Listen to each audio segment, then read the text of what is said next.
வாய் தப்பு செஞ்சா கண்ணு காட்டு கொடுத்துரும். 5 மில்லியன் யூரோஸ் கேட்க நாங்க ஒத்துக்கிட்டோம். எதிரி கண்ணுக்கு அகப்படாம அடிக்கணும்னா அவன் கண் இமை கடையில் போயிடணும்.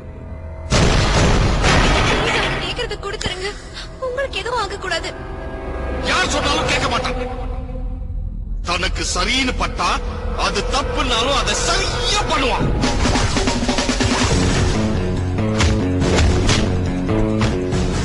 விக்கி உனக்கு எப்படியோ அப்படிதான் எனக்கும்.